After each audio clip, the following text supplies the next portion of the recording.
세제특을 가지고 있는 많은 계좌들처럼 ISA도 금융사 간의 이전이 가능합니다. 1인당 계좌를 전 금융기관에 하나밖에 못 만드니까 금융사 이전을 생각하는 분들도 많겠죠. 이전을 할 때는 모든 자산을 매도한 후에 현금화되어서 넘어가게 됩니다. 기존의 증권사에서 잔고를 서류로 떼서 그걸 가지고 이전을 하고자 하는 새로운 증권사에 방문을 하셔서 계좌 개설과 함께 이전 신청을 함께 하시면 됩니다. 근데 이 절차가 은근히 번거롭거든요. 예전에는 ISA가 출금이 안 되기 때문에 이렇게 이전을 꼭 해야만 했는데요. 지금은 계좌를 폐쇄하고 나서 새로 트는 게 더 편할 수도 있습니다. 그럼 우리가 기억할 단 한 문장은 이전을 하려는데 누적 수익률이 많이 쌓인 상태라면 이전 신청을 하고 쌓인 수익이 별로 안 크다면 그냥 해지하고 새로 개설하는 것이 낫다입니다.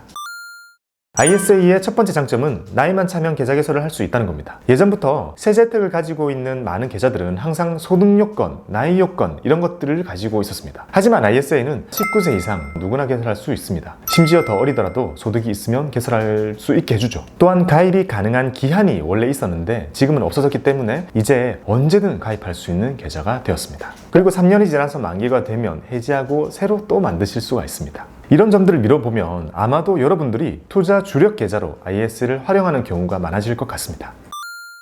ISA의 두 번째 장점은 저축 한도가 넉넉하다는 겁니다. ISA는 1년 동안 2천만 원을 저축할 수 있습니다. 보통 3년 투자한다고 가정하면 6천만 원까지 넣을 수 있고요. 5년을 꽉 채운다면 1억 원까지 저축을 할 수 있습니다. 내가 큰맘 먹고 3년 정도 집중적으로 입금도 하고 바짝 투자도 하면서 목돈, 종잣돈을 만들고자 한다면 ISA가 정말 유용한 계좌가 됩니다. 결국 입금 가능한 한도를 0원에서 2천만 원까지 이렇게 넉넉하게 한도를 만들어 놨으니까 매달 5만 원씩 3년 동안 저축하거나 아니면 매달 100만 원씩 5년 동안 저축해야지 이렇게 어떤 계획을 세우셨든지 다 포용할 수 있는 넉넉한 한도를 가지고 있습니다. 참고로 지금은 사라진 과거의 재형저축, 소장펀드 이런 걸 만약 아직 가지고 계신 분들이라면 이 한도들은 여기 2천만 원에서 차감된다는 점을 기억하셔야 됩니다.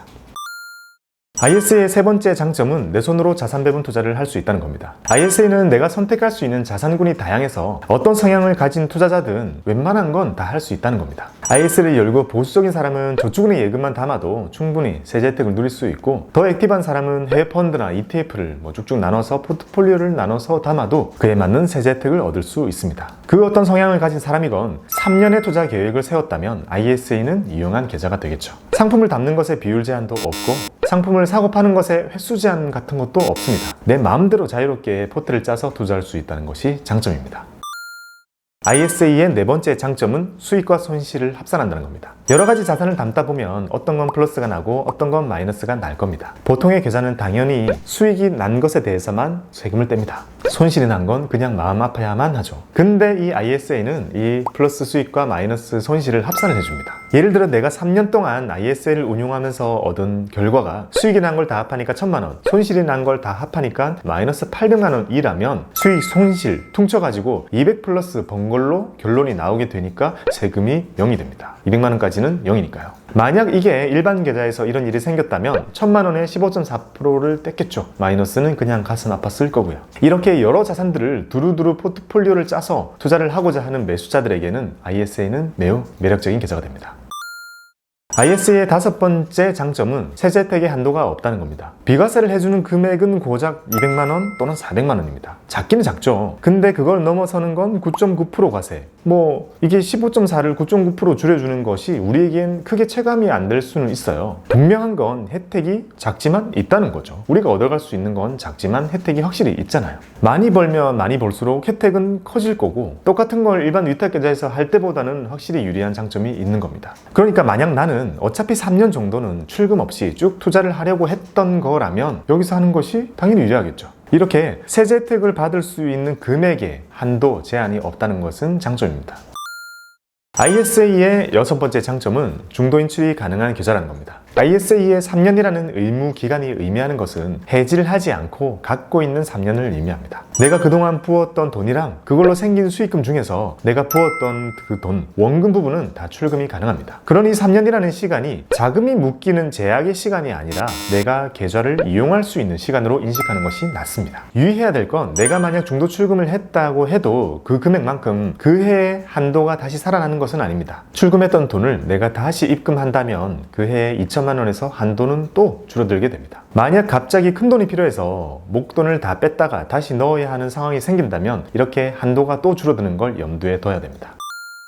ISA의 첫 번째 유의사항은 중개형 ISA가 아직 출시가 되기 전이라는 겁니다. ISA는 일인명, 신탁형, 중개형 이렇게 세 가지가 있다고 말씀드렸죠. 일인명은 스마트폰으로 개설이 가능하고요. 신탁형은 지점에 내방해서 오프라인으로만 개설을 할 수 있습니다. 왜냐하면 신탁은 원래 비대면이 안 되기 때문에요. 근데 새로 출시될 중개형은 온라인으로도 계좌 개설이 가능하면서 스스로 투자를 할 수 있는 계좌입니다. 가장 좋다고 생각이 듭니다. 그래서 이 세 가지 중에서는 우리 구독자분들이 가장 좋아할 만한 것이 이 중개형 ISA입니다. 스스로 하는 투자는 중개형이 제일 좋습니다. 중개형은 아마 한두 달 정도면 준비되는 증권사들부터 서서히 출시가 될 겁니다. 제 생각에는 엄청난 유례없는 경쟁이 생기지 않을까 생각이 듭니다. 왜냐하면 위탁계좌와 달리 전 금융사에 딱 하나만 틀 수 있기 때문입니다. 그래서 제 생각에는 지금 만드시지 마시고 중개형이 출시되길 기다리셨다가 그걸 만드시는 것이 좋을 것 같습니다. 중개형 ISA는 주식 매매가 가능하기 때문에 주식에서 나오는 배당 소득세를 줄일 수 있는 혜택을 볼 수 있기 때문입니다. 참고로 중개형 ISA는 은행에서도 만들 수 있는데요. 은행에서 만들면 당연히 주식 투자가 안 되기 때문에 웬만하면 증권사에서 만드시는 것이 낫습니다. 그리고 어떤 증권사든 전산의 차이는 있겠지만 이벤트를 후하게 챙겨주는 곳을 선택하는 것이 좋겠죠.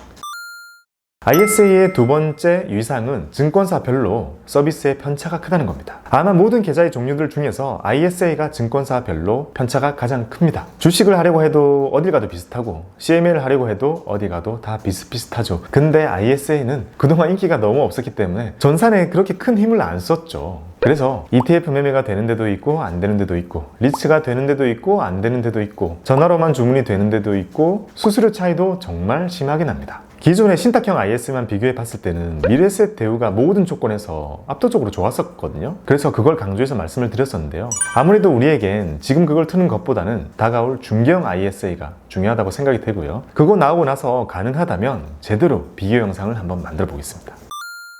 그럼 이렇게 이것저것 다 되는 ISA를 어떻게 활용하면 좋을까요? 우선 저의 경험을 말씀드리면 저는 2016년도에 이게 도입이 됐을 때 2015년도의 소득 기준이 워낙 낮았기 때문에 서민용으로 계좌 개설을 할 수 있었습니다. 그래서 맥쿼리 인프라를 쭉 모으는 용도의 계좌로 사용을 했었고요. 3년의 만기를 채우고 나서 해지 출금을 하면서 세금이 아껴지는 걸 보면서 아주 쏠쏠하게 만족했던 기억이 납니다. 이제 새롭게 출시될 중개형 ISA를 지금은 기다리고 있는 상태입니다.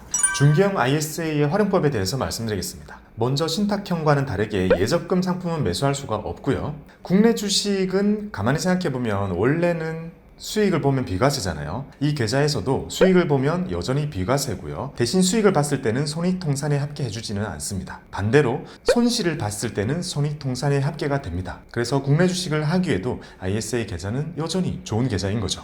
배당을 받게 되면 당연히 배당에 대해서는 세제 혜택이 적용이 됩니다. 펀드와 ETF도 마찬가지입니다. 국내 주식만 들어있는 ETF나 펀드 같은 경우는 수익이 나면 비과세, 손실이 나면 손익통산, 배당이나 분배금을 받게 되면 세제 혜택을 받으실 수 있습니다. 국내 주식형이 아닌 다른 펀드들은 당연히 과세 대상이니까 여기서 하면 좋겠죠. 리츠나 인프라 펀드처럼 배당을 줄 수익으로 하는 이런 상품들은 여전히 ISA에서 하기에 좋은 상품들입니다. ELS와 DLS는 만기를 생각해서 매수하시는 것이 좋은데요. ELS의 최장 만기가 보통 3년이기 때문에 ISA 계좌를 개설하신 뒤 얼마 되지 않아서 매수를 하시는 것이 좋습니다. 그래야 ELS의 최장 만기와 ISA의 의무 만기인 3년이 얼추 비슷하게 맞춰지니까요. 이렇게 쭉 보면 우리가 어떤 투자를 하든지 혜택을 조금씩은 얻어갈 수 있기 때문에 ISA를 활용 안 할 이유가 없는 거죠. 아마도 많은 분들이 이걸 주력 투자용 계좌로 사용하지 않을까 생각을 들고요. 중개형 ISA를 잘 활용하는 여러분들의 성투를 기원하겠습니다. 여러분, 또 하나의 소식을 전해드릴 건데요. 제가 오프라인 스터디 클럽을 런칭하게 되었습니다. 여기 나와 있는 이런 어색한 포즈처럼 저한테도 새로운 도전입니다. 네이버에서 탄탄 아카데미를 검색하시면 이렇게 떠있는 강좌를 보실 수 있고요. 이 클래스는 오프라인 스터디 전용이고요. 온라인으로는 따로 준비를 하지 않았습니다. 많은 분들께서 온라인 클래스를 요청을 많이 주셨는데요. 아직은 그래도 유튜브라는 좋은 플랫폼이 있기 때문에 한동안 계속 온라인을 통해서 무료로 계속 공유를 하고 싶고요. 이번에 준비한 오프라인 스터디는 직접 얼굴을 맞대면서 좀 더 깊은 얘기와 고민할 수 있는 그런 과정을 준비를 했습니다. 총 8회차 2개월 과정으로 진행이 되고요. 인원은 많지가 않습니다. 20명 정도만 할 생각이고요. 강연에 대한 상세 정보는 아래 더보기 영역에 띄워놓겠습니다. 8회차에 대한 커리큘럼은 이렇게 준비를 했습니다.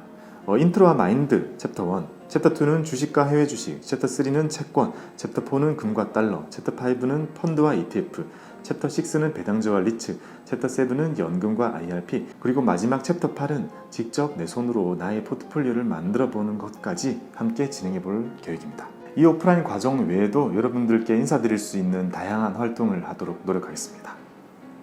여러분, 성투를 기원합니다. 감사합니다.